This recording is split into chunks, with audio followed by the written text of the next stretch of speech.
Boa noite, sejam muito bem-vindos a essa transmissão. Eu sou o pastor Alexandre Nascimento, pastor da Primeira Igreja Presbiteriana de Itapecerica da Serra, e a partir desse momento estarei transmitindo uma mensagem pastoral para os membros da Igreja Presbiteriana de Itapecerica da Serra, bem como a todos aqueles que acompanharem essa transmissão pelo Facebook. Lembrando também que essa transmissão acontece também simultaneamente através do aplicativo Jitsi. Alguns irmãos da nossa igreja têm utilizado essa plataforma, mas eu também saúdo os meus queridos irmãos e amigos que entram através do Facebook, na página da nossa igreja, e a partir de agora acompanham essa transmissão. Dias difíceis esses que nós estamos vivendo, são já mais de um mês aí de isolamento. A coisa começou no mês de março, nós já estamos adentrando em abril, não sabemos quando esse isolamento vai terminar, e por conta disso as atividades presenciais no templo da igreja não têm sido possíveis. Nós temos utilizado os recursos da internet, o Facebook, o Jitsi, para de alguma maneira alimentar os irmãos da igreja e suprir as necessidades espirituais do povo de Deus, mas nada se compara com a reunião presencial no templo, como nós costumávamos fazer, em que ali a gente pode estar junto dos irmãos, conversando, compartilhando de momentos tão agradáveis. Evidentemente que a situação ela nos faz agir dessa forma, e nós temos, graças a Deus, esses recursos que nos ajudam de alguma maneira a minimizar os efeitos desse isolamento, permitindo a nós compartilhar a palavra de Deus com o povo do Senhor. E nesta noite eu quero trazer uma mensagem do texto bíblico que se encontra lá em Gálatas, no livro de Gálatas, no capítulo 2, carta de Paulo aos Gálatas, ou epístola de Paulo aos Gálatas, capítulo de número 2, a partir do verso de número 11 até o final do capítulo, verso 21. Então você que está acompanhando essa transmissão, seja pelo Jitsi ou pelo Facebook, abra sua Bíblia no texto de Gálatas, capítulo 2, e acompanhe a leitura comigo. Quando, porém, Cefas veio a Antioquia, resisti-lhe face a face, porque se tornara repreensível. Com efeito, antes de chegarem alguns da parte de Tiago, comia com os gentios. Quando, porém, chegaram, afastou-se e, por fim, veio a apartar-se, temendo-os da circuncisão. E também os demais judeus dissimularam com ele, a ponto de o próprio Barnabé ter se deixado levar pela dissimulação deles. Quando, porém, vi que não procediam corretamente, segundo a verdade do Evangelho, disse a Cefas, na presença de todos: se, sendo tu judeu, vives como gentio e não como judeu, por que obrigas os gentios a viverem como judeus? Nós, judeus por natureza e não pecadores dentre os gentios, sabendo contudo que o homem não é justificado por obras da lei, e sim mediante a fé em Cristo Jesus. Também temos crido em Cristo Jesus para que fôssemos justificados pela fé em Cristo, e não por obras da lei, pois por obras da lei ninguém será justificado. Mas se procurando ser justificados em Cristo, fomos nós mesmos também achados pecadores, dar-se-á o caso de ser Cristo ministro do pecado? Certo que não, porque se torno a edificar aquilo que destruí, a mim mesmo me constituo transgressor, porque eu, mediante a própria lei, morri para a lei, a fim de viver para Deus. Estou crucificado com Cristo. Logo, já não sou eu quem vive, mas Cristo vive em mim. E esse viver que agora tenho na carne, vivo pela fé no Filho de Deus, que me amou e a si mesmo se entregou por mim. Não anulo a graça de Deus, pois se a justiça é mediante a lei, segue-se que morreu Cristo em vão. Depois de termos lido a palavra do Senhor, eu gostaria de pedir a você que nos acompanha, que feche os seus olhos, para que nós façamos uma oração. Vamos orar, pedindo a iluminação do Santo Espírito de Deus.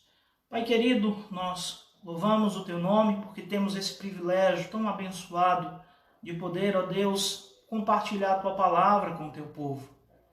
Mas nós queremos, ó Deus, depois de ter lido a Tua palavra, pedir a iluminação do Teu Espírito, a compreensão das Escrituras Sagradas, para que possamos, ó Deus, não apenas compreender, mas também, ó Deus, viver de acordo com os Teus ensinamentos, aqui registrados nesta passagem. Ajuda-nos, ó Pai, clarificando a nossa mente, clareando o nosso entendimento, abrindo o nosso coração para entender as Tuas Escrituras.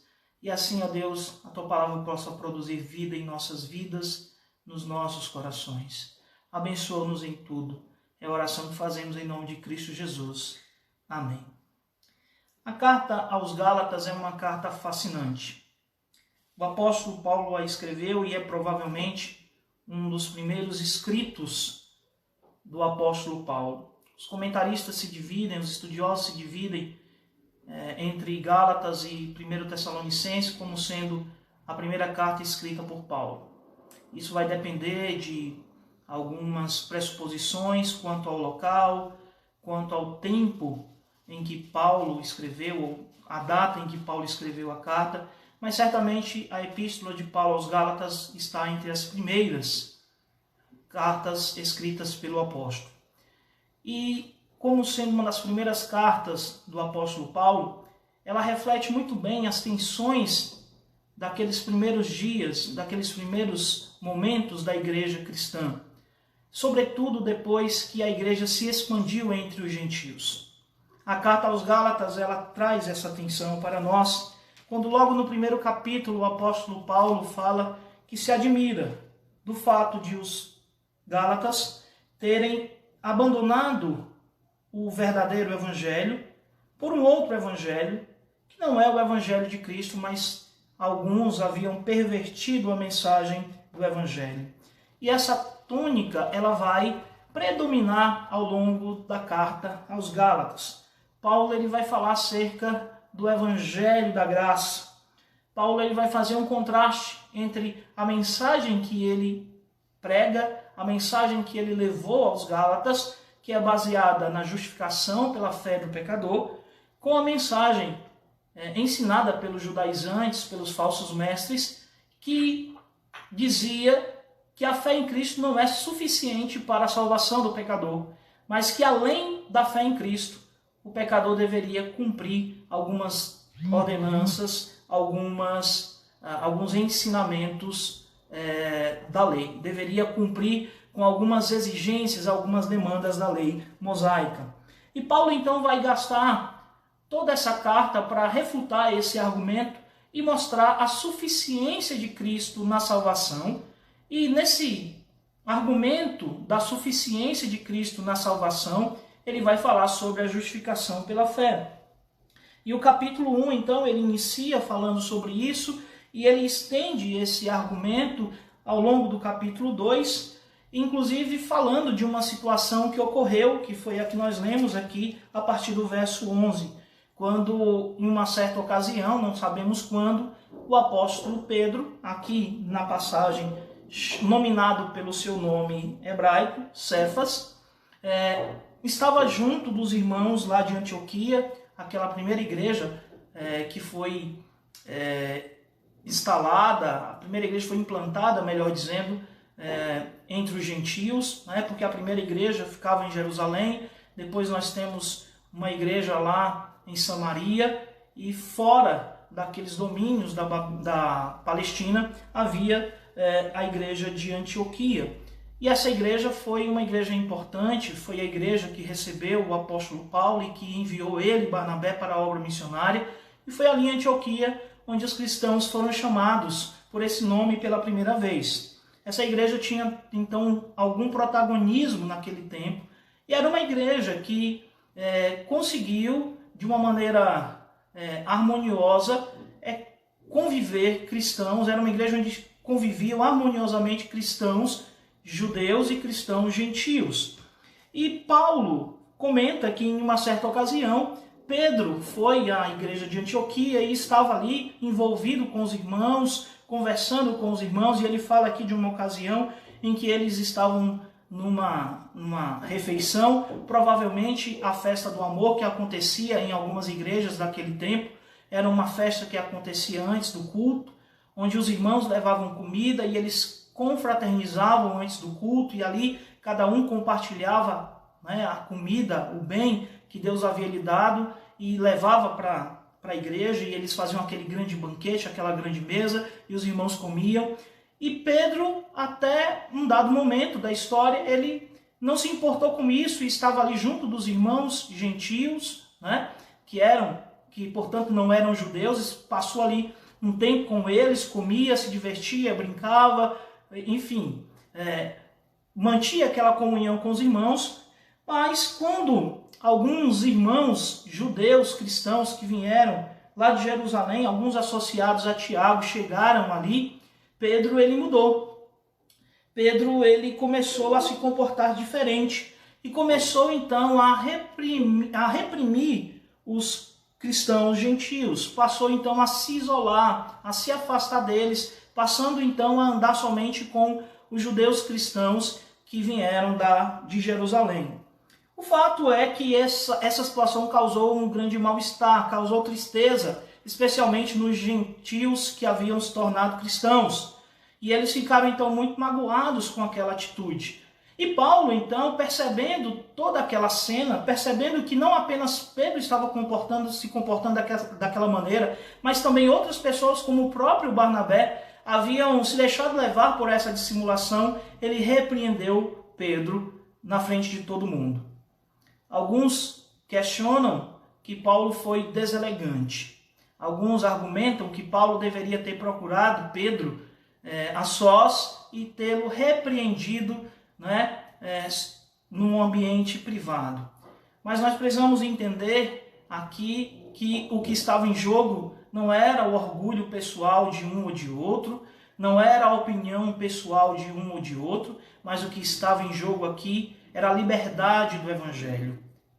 Paulo havia compreendido uma lição que o próprio Pedro deveria ter compreendido, de que em Cristo as distinções raciais haviam sido abolidas. Já não havia mais judeu e gentil, mas todos eram um em Cristo.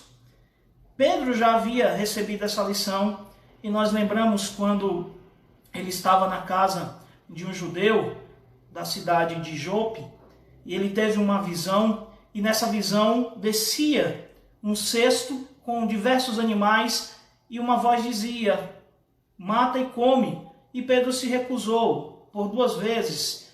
E o Espírito Santo então falou para ele que aquilo que Deus tornou puro, o homem não tinha o direito de tornar impuro.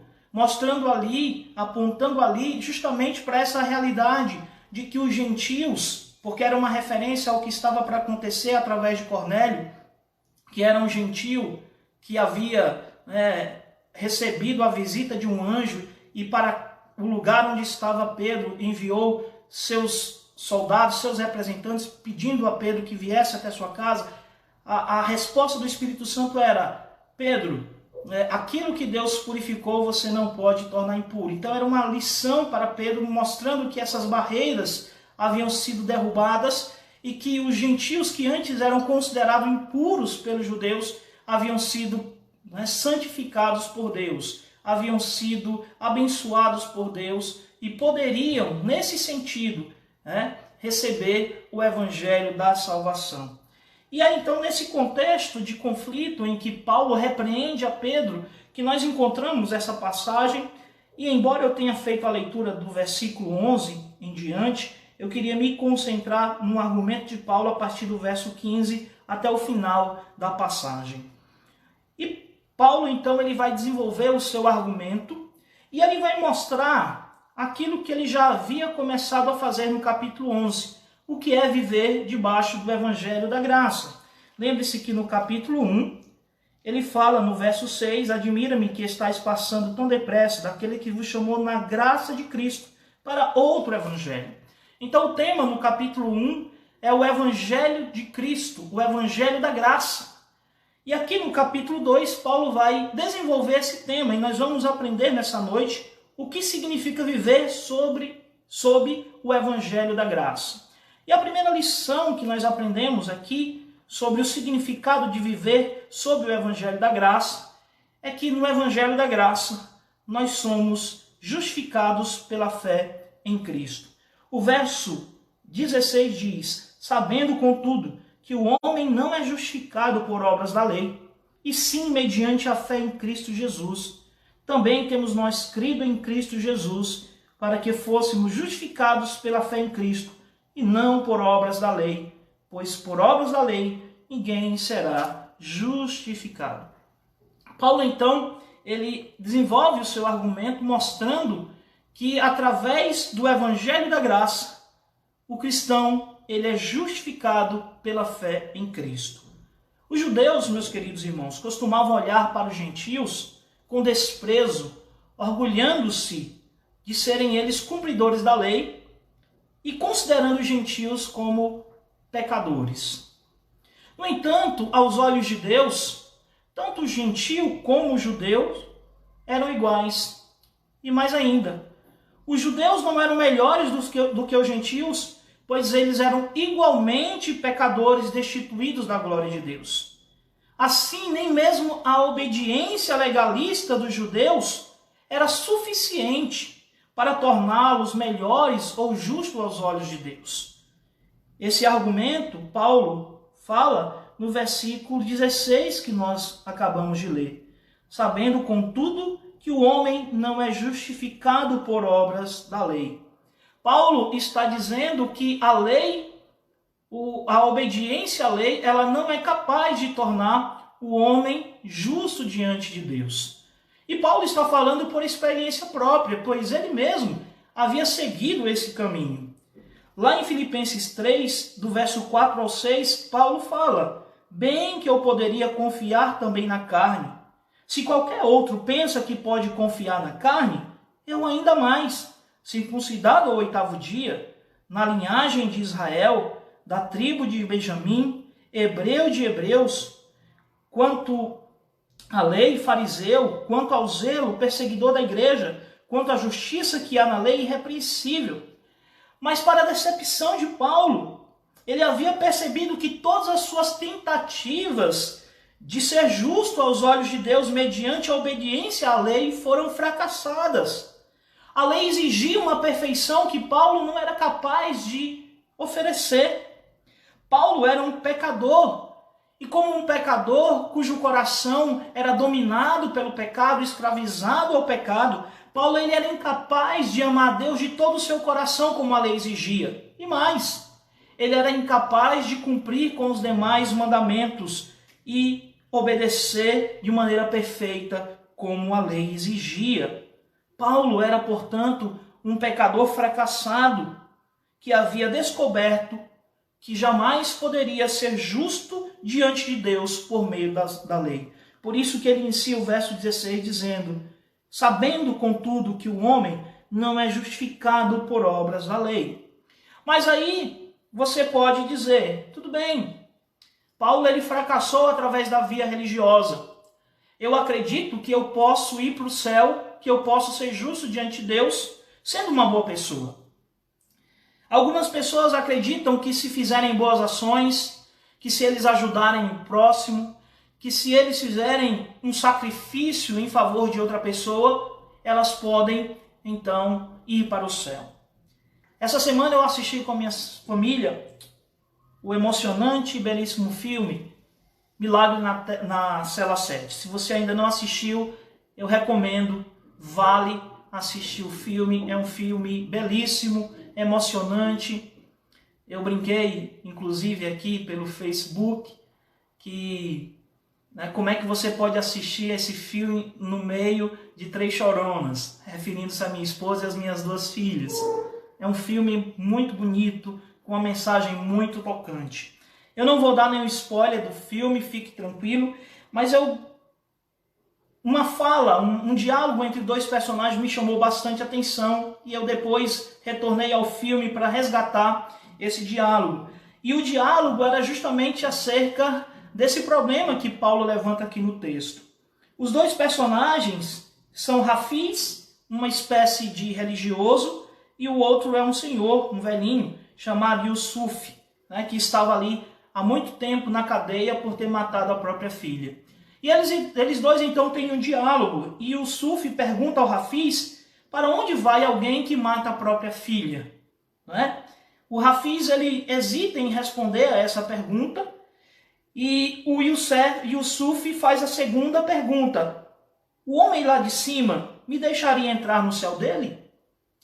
A primeira pergunta é, alguém que mata a própria filha, para onde vai? Alguém que mata a própria filha pode ir para o céu? O homem lá de cima, ele vai me deixar entrar no céu dele? A resposta do Hafiz é, quem o sabe, porém, é Deus. E ele é misericordioso. Ninguém é capaz de dizer isso, mas uma coisa eu sei, Deus é misericordioso.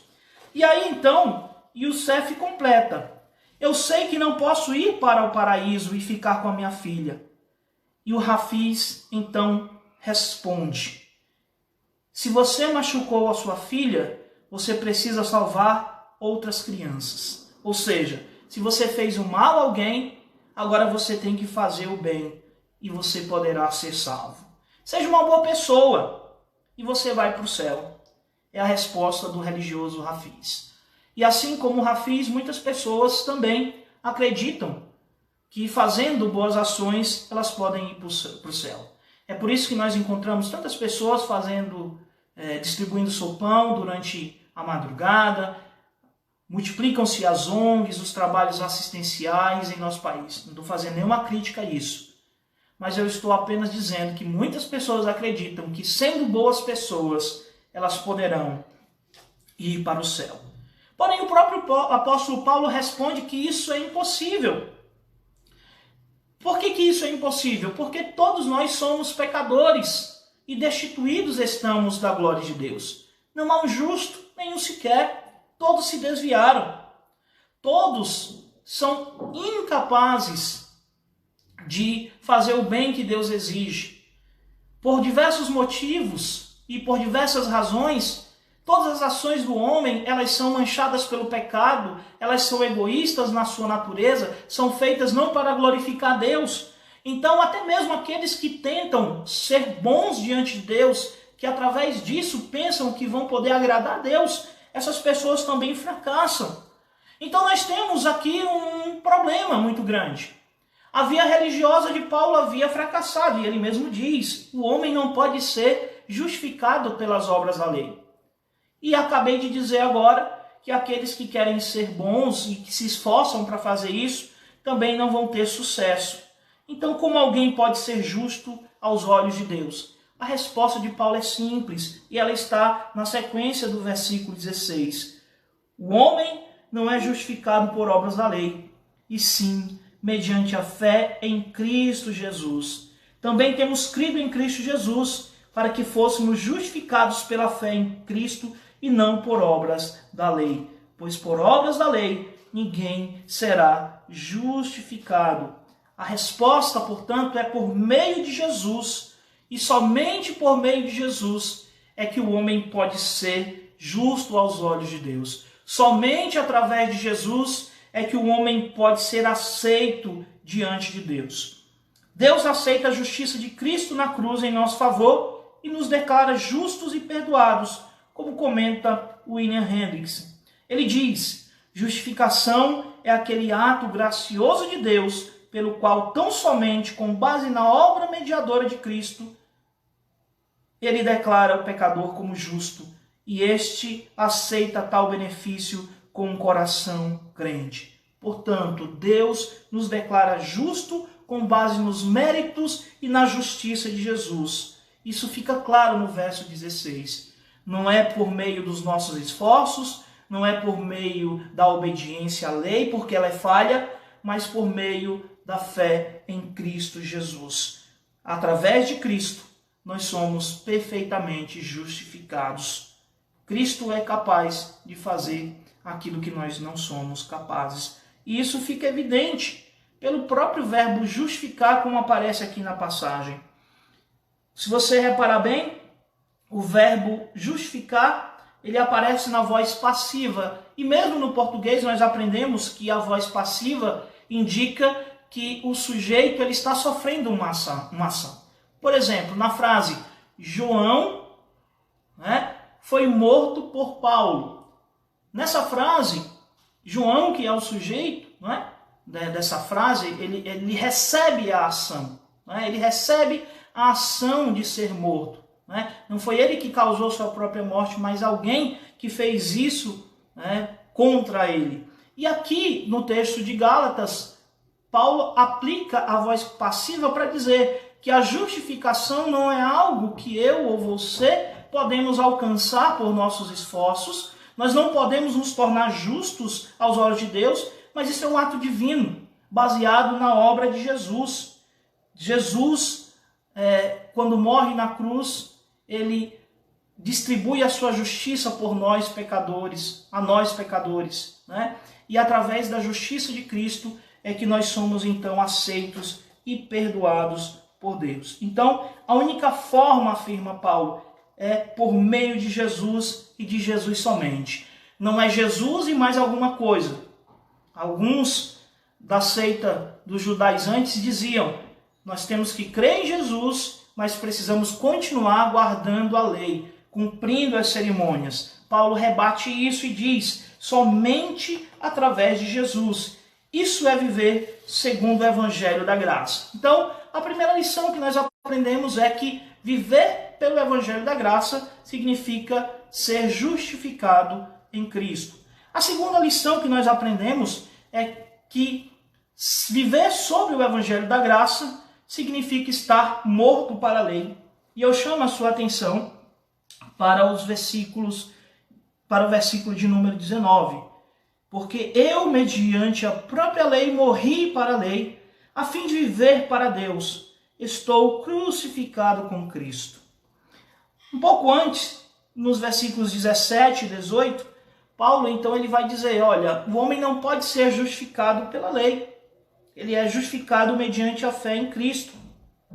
Então nós derrubamos esse edifício que havia por muito tempo sido construído entre os judeus, de que a obediência à lei era necessária para a salvação.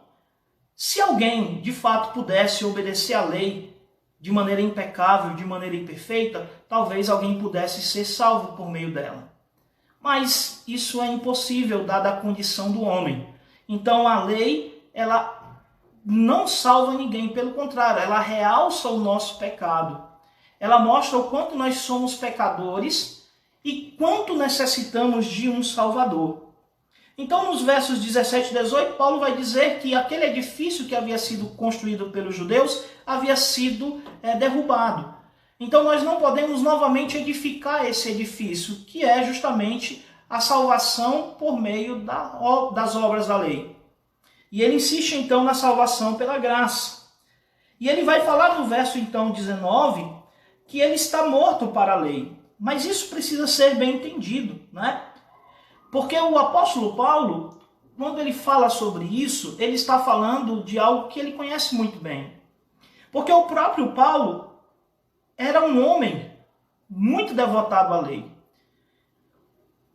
Se existia alguém naquele tempo que podia, aos olhos humanos, se enquadrar nos padrões, nas exigências da lei, esse homem era Paulo. Como nós já falamos, lá em Filipenses, Paulo faz um resumo da sua vida e ele fala que, aos olhos humanos, ele era irrepreensível no cumprimento da lei. Além de ser um judeu natural, né, de pai e mãe, provavelmente, nós não temos aí certeza sobre o pai de Paulo, algumas especulações, alguns dizem que ele era judeu, mas que adquiriu a cidadania romana, outros dizem que ele era romano, enfim, não tem importância agora esse argumento, mas o fato é que ele é judeu e ele deixa isso muito claro. Ele não era um gentio que havia se tornado judeu, um prosélito, portanto, mas era um judeu natural, e alguém extremamente zeloso Tão zeloso que no início da sua carreira ele resolveu perseguir a igreja de Cristo. Então, se havia alguém que se qualificava para obedecer à lei e através dela ser salvo, esse alguém era Paulo. Mas como nós já vimos, a lei ela faz exigências que Paulo não era capaz de cumprir. O próprio Senhor Jesus Cristo mostrou isso no Sermão do Monte, quando disse que a lei ela faz muito mais do que exigências externas. Os judeus daquele tempo, os religiosos daquele tempo, estavam acostumados a se adequar à lei na sua superfície, na sua questão externa, né? Então eles obedeciam à lei de Deus apenas de maneira superficial, se enquadrando aos ditames da lei, naquilo que a lei externamente exigia do homem. Então, como é que eu quebro a lei do adultério? Eu só quebro a lei do adultério se eu me deitar com outra mulher. Então fica fácil. Como é que eu quebro a lei do assassinato? Não matarás. Quando eu tirar a vida de outra pessoa. Jesus Cristo diz que a lei ela tem exigências muito mais superiores a essas, que a lei exige muito mais do que a exigência e a conformação a atos externos, mas a lei exige o coração, ela exige, né, o íntimo do homem. Por isso que o Senhor Jesus Cristo, quando ele resume a lei, ele diz: a lei amarás o Senhor teu Deus de todo o teu coração, de todo o teu entendimento, de toda a tua mente, com todas as tuas forças. Ele enfatiza o aspecto interno. E nessas explicações que ele dá sobre a lei no Sermão do Monte, ele deixa claro que o adultério não é somente quando um homem casado, uma mulher casada, deita com outra pessoa, mas quando no seu coração ele deseja. Do mesmo modo, o assassinato não é somente quando você consuma a morte de alguém, tirando a vida da outra pessoa, mas quando no seu coração você odeia o seu irmão, você já o matou. Então, a lei fazia uma exigência muito superior àquilo que Paulo era capaz de oferecer. Por isso que ele, então, reconhece que ele fracassa na sua obediência à lei. Então, se Paulo não podia obedecer à lei, se ele não podia cumprir com as exigências da lei, então, o que ele poderia fazer? Como é que ele poderia se livrar dessa punição que a lei coloca sobre o pecador? Porque a lei diz, né, aquele que pecar, esse morrerá. Como resolver esse problema? Paulo ele vai tratar isso melhor no capítulo 7 de Romanos, quando ele vai explicar que a única maneira de se ver livre da lei é morrendo para a lei. E ele faz ali uma analogia com o casamento, e ele diz o seguinte, que a mulher ela continua ligada ao seu marido enquanto ele estiver vivo, mas quando o marido morre, ela está desobrigada da lei. Então, Paulo usa esse argumento aqui na passagem, e ele diz que a única maneira, então, para fugir das exigências da lei, de escapar da maldição que pesa sobre aquele que transgride a lei, é morrendo para a lei. Mas como isso é possível? Paulo está falando da sua morte física? É claro que não. Paulo está falando de um outro tipo de morte. E é por isso que no versículo de número 19, Paulo fala duas frases que são extremamente importantes. A primeira está no começo do versículo. Porque eu, mediante a própria lei, morri para a lei. E aí no final ele completa: estou crucificado com Cristo. A solução a esse enigma que Paulo encontrou foi olhando para a cruz de Cristo. Por meio da cruz, todo cristão ele morre para a lei. Por meio da cruz, o cristão ele é crucificado com Cristo. Essa é uma união real e não figurada. Ele vai desenvolver isso melhor na sua carta aos Romanos, quando ele vai falar sobre a união mística que há, espiritual, que há entre o crente e Cristo, de modo que nós estamos unidos a Ele. E é, então, dessa maneira que ele vai explicar esse relacionamento de morte, quando ele vai dizer que o cristão, através de Cristo, ele é crucificado com Cristo. Portanto, o cristão ele participa da morte de Cristo. Na cruz, o cristão também é pregado. Na cruz, o cristão também morre. E esse é um elemento importante, porque é justamente através dessa morte em Cristo que eu e você e que Paulo podemos nos libertar das demandas da lei. A lei fazia exigências. O homem pecador era incapaz de cumpri-las.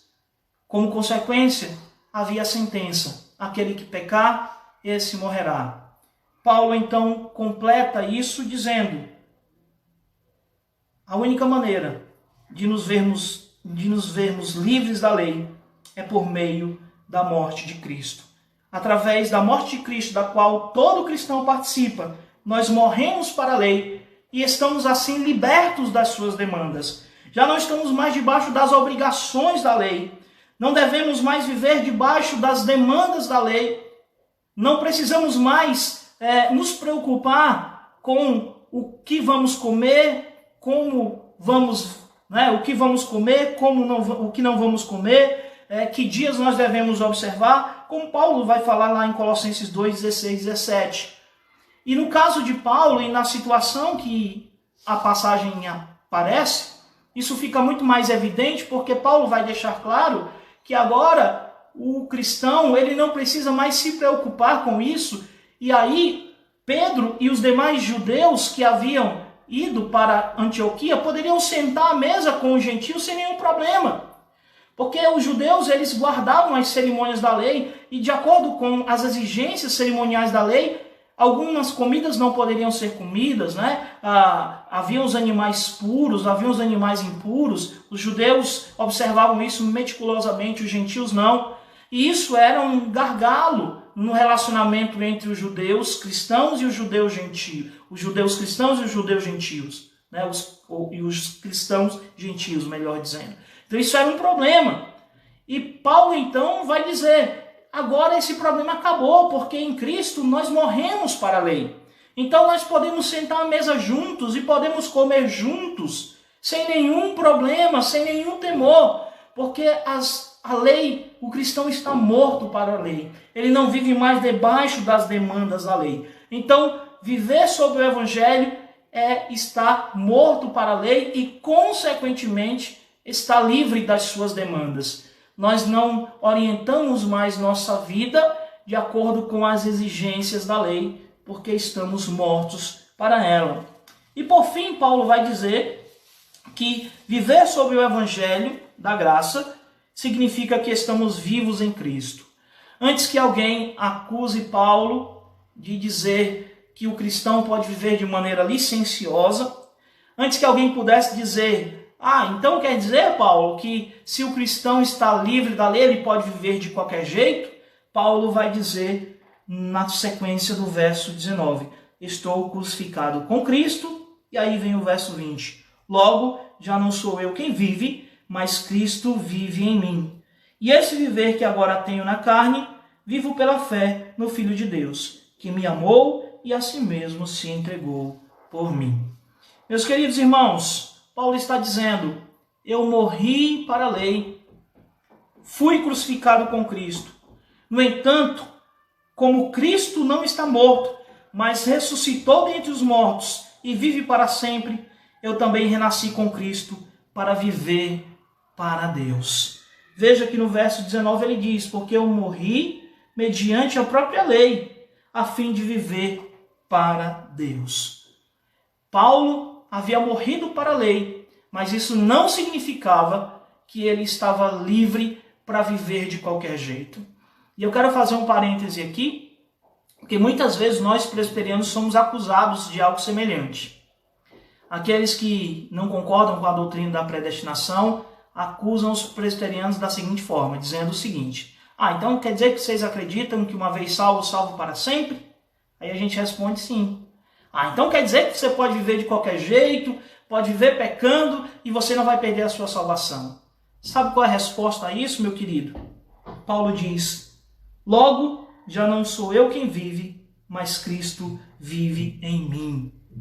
Estar liberto da lei significa estar liberto das suas demandas.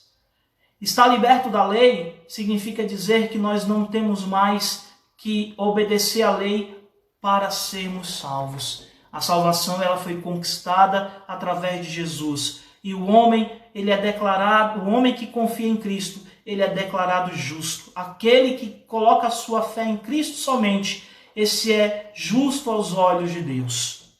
No entanto, isso não significa que nós temos um passe livre para viver de qualquer jeito. Já não sou eu quem vive, mas Cristo vive em mim. Aquela velha vida do Paulo fariseu, arrogante, prepotente, que achava que era bom o suficiente para cumprir a lei de Deus, mas que no fim ele descobre que isso era impossível, essa vida já não existe mais. Aquela vida de pecado que você e eu vivíamos, ela já não existe mais. Em Cristo, nós somos novas criaturas. Já não somos nós, mas Cristo vivendo por meio de nós. Antes, a sua vida era dominada pelo pecado. O princípio que regulava a sua vida e as suas ações era um pecado. Agora, o princípio que orienta e guia a tua vida é o próprio Jesus. Já não é você mais quem vive, mas Cristo vive em você. E isso faz toda a diferença. Agora você pode agradar a Deus. Se antes você tentou e não foi capaz, se antes Paulo tentou e descobriu que não era possível, agora em Cristo você é capaz de glorificar a Deus através da sua vida. Você é capaz de viver uma vida que glorifica a Deus. E isso, meus irmãos, é viver sobre o Evangelho da Graça. Portanto, viver sobre o Evangelho da Graça é descobrir que eu não dependo dos meus esforços para ser agradável a Deus. Não é o que eu faço ou o que eu deixo de fazer que vai me tornar justo diante de Deus. Quem me torna justo diante de Deus é Jesus Cristo. Por meio de Jesus, Deus me declara justificado. Viver sobre o Evangelho da Graça é descobrir que eu não estou mais debaixo das obrigações da lei. Eu não preciso mais me preocupar com cerimônias. Que tipo de comida eu vou comer? Isso eu não posso comer porque a lei diz que eu não posso comer. Isso eu não posso fazer porque a lei diz que eu não posso fazer. Eu não posso tocar no morto porque eu me tornei cerimonialmente impuro. Eu não posso fazer esse tipo de coisa porque isso me torna impuro perante a lei. Eu não preciso mais me preocupar com isso. Eu sou livre dessas coisas. Mas viver sob o Evangelho da Graça não significa que você tem um salvo-conduto para viver de qualquer jeito. Pelo contrário.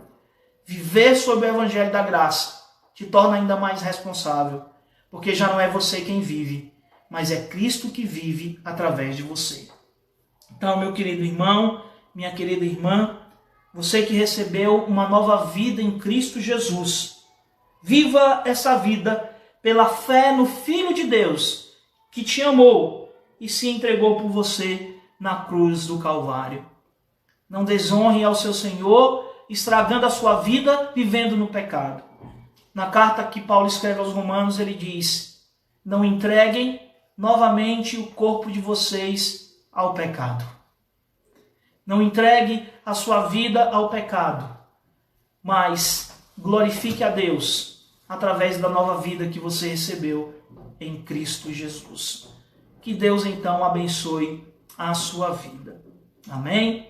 Essa é a mensagem que eu quero deixar para você. Então reflita nessas ideias que nós apresentamos aqui na passagem, que explicam o que é viver sob o Evangelho da Graça. E se você que nos assiste ainda não desfruta dessa salvação bendita em Cristo Jesus, assista novamente essa mensagem, acompanhe os textos da Escritura e peça para que Deus fale ao seu coração. Eu quero terminar essa transmissão louvando a Deus e também orando pela vida da nossa irmã Antônia. Ela está nesse momento no Hospital Dante Pazzanelli, aqui em São Paulo. Ela passou mal na noite de ontem. Ela que alguns meses atrás fez uma cirurgia de coração, não esteve bem essa noite passada, foi para o hospital, então está desde ontem no hospital, e amanhã ela vai passar novamente pelos médicos para saber qual o procedimento que vai ser adotado. Enquanto isso, vamos orar pela nossa irmã. Então eu peço a você que feche os seus olhos e vamos louvar ao nosso Deus, vamos orar ao nosso Deus, melhor dizendo, né, pela vida da nossa irmã Antônia. Feche os seus olhos. Pai querido, eu te louvo e te agradeço pelo privilégio de poder expor a tua palavra, e te agradeço, ó Deus, pela vida da nossa irmã Antônia, a quem, ó Deus, nós clamamos nesta hora, por quem nós clamamos nesta hora ao Senhor, pedindo, ó Deus, que a tua mão esteja sobre a tua filha, que o Senhor dê aos médicos a sabedoria necessária, Senhor Deus, para que eles possam descobrir o que está causando esse problema no seu coração, que ela receba todo o tratamento necessário e ela possa, Senhor Deus, o mais rápido possível retornar para o seu lar e completar a sua recuperação em casa, Pai. Cuida da tua filha, abençoa, Senhor Deus, a vida da nossa irmã Antônia. Nós louvamos o teu nome porque sabemos que o Senhor tem cuidado da nossa irmã, como o Senhor já demonstrou no passado, através da cirurgia delicada que ela fez e que o Senhor poupou a sua vida. E sobre aqueles, ó Deus, da nossa igreja que estão lutando com alguma enfermidade nesta hora, que o Senhor os visite neste momento. O Senhor sabe as necessidades dos teus filhos, o Senhor sabe aqueles que precisam da tua visitação nesta hora, e nós colocamos a vida desses irmãos em tuas mãos, clamando a tua misericórdia sobre eles, pedindo, ó Deus, que o Senhor os visite e que o Senhor conforte eles nesses momentos de enfermidade e que traga cura, Senhor Deus, aos nossos queridos irmãos. Abençoa o teu povo, nos despede em paz, ó Deus, com a tua graça. Vamos terminar esta transmissão agora. Então que a tua paz, Senhor Deus, seja conosco e que o teu amor, ó Deus, se renove sobre as nossas vidas a cada amanhecer. É o que nós pedimos a ti, em nome do teu Filho Jesus. Amém. Que Deus abençoe a vida de vocês.